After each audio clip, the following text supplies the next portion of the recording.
सोमवार व्रत कथा। किसी नगर में एक धनी व्यापारी रहता था।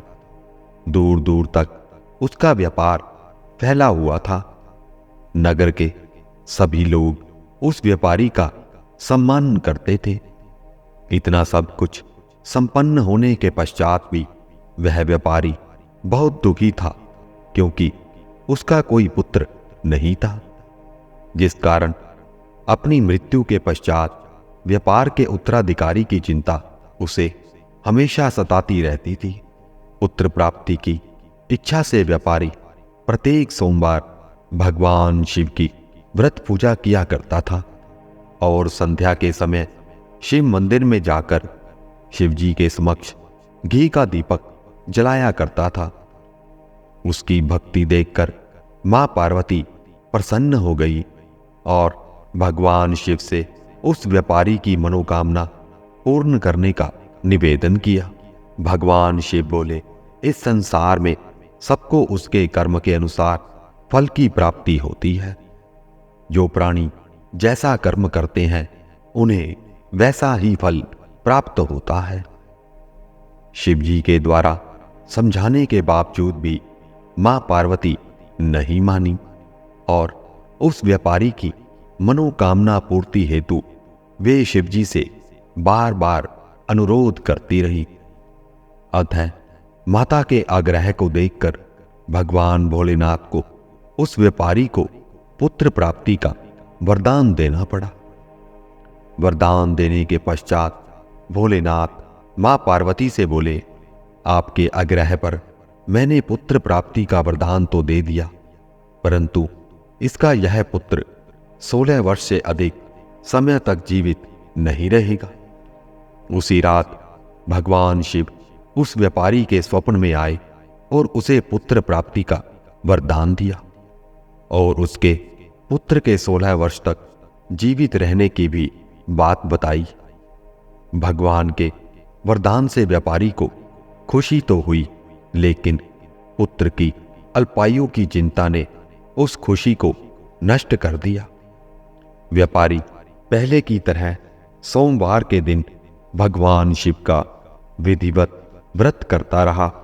कुछ माह पश्चात उसके घर एक अति सुंदर बालक ने जन्म लिया और घर में खुशियां ही खुशियां भर गई। बहुत धूमधाम से पुत्र का जन्म समारोह मनाया गया, परंतु व्यापारी को पुत्र जन्म की अधिक खुशी नहीं हुई, क्योंकि उसे पुत्र की अल्पायु के रहस्य का पता था।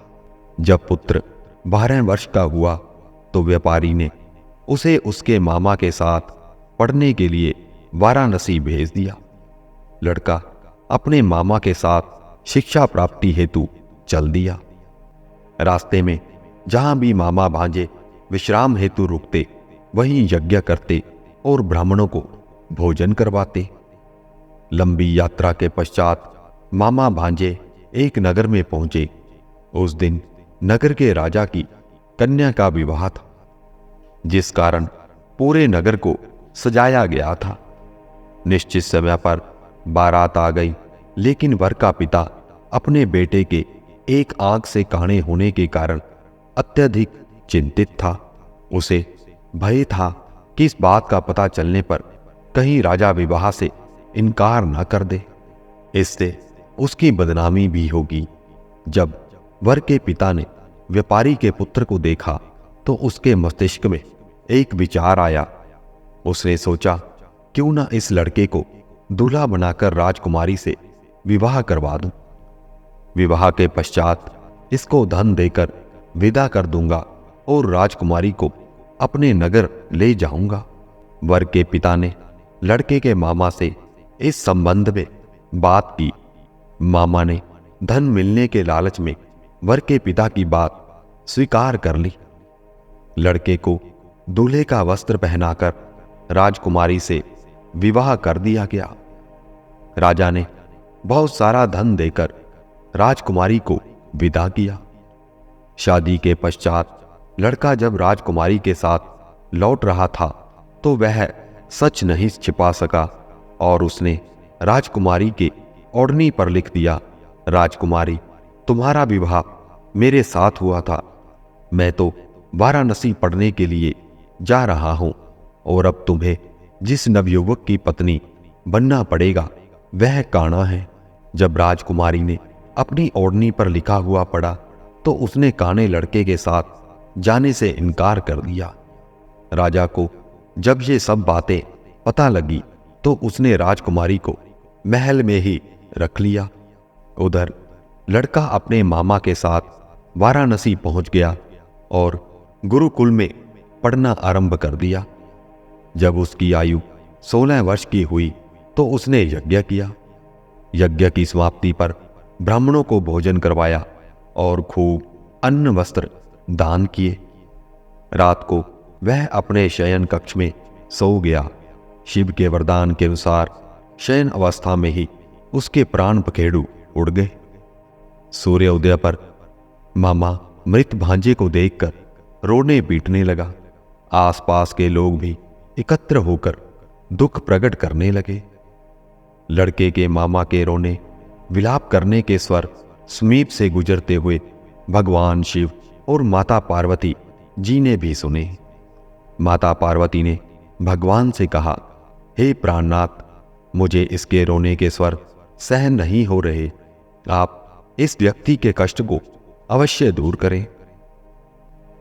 भगवान शिव ने माता पार्वती के साथ अदृश्य रूप में समीप जाकर देखा तो भोलेनाथ माता पार्वती से बोले, यह तो उसी व्यापारी का पुत्र है जिसे मैंने 16 वर्ष की आयु का वरदान दिया था। इसकी आयु पूरी हो गई।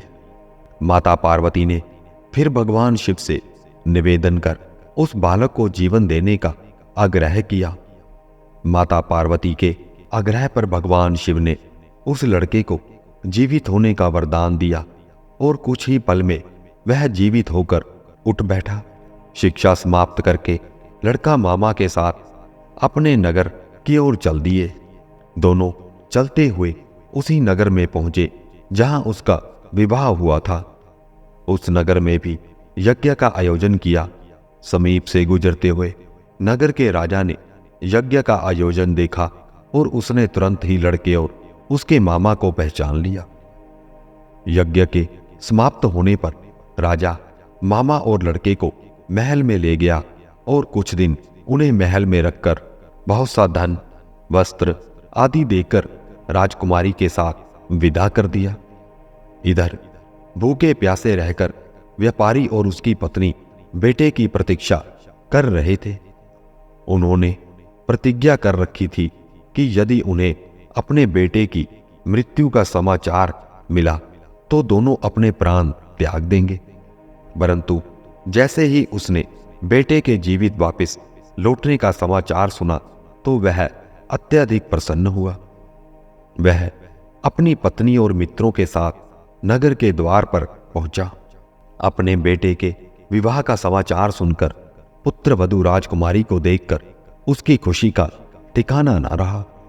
उसी रात भगवान शिव ने व्यापारी के स्वप्न में आकर कहा, हे श्रेष्ठी, मैंने तेरे सोमवार के व्रत करने और व्रत कथा सुनने से प्रसन्न होकर तेरे पुत्र को लंबी आयु प्रदान की है।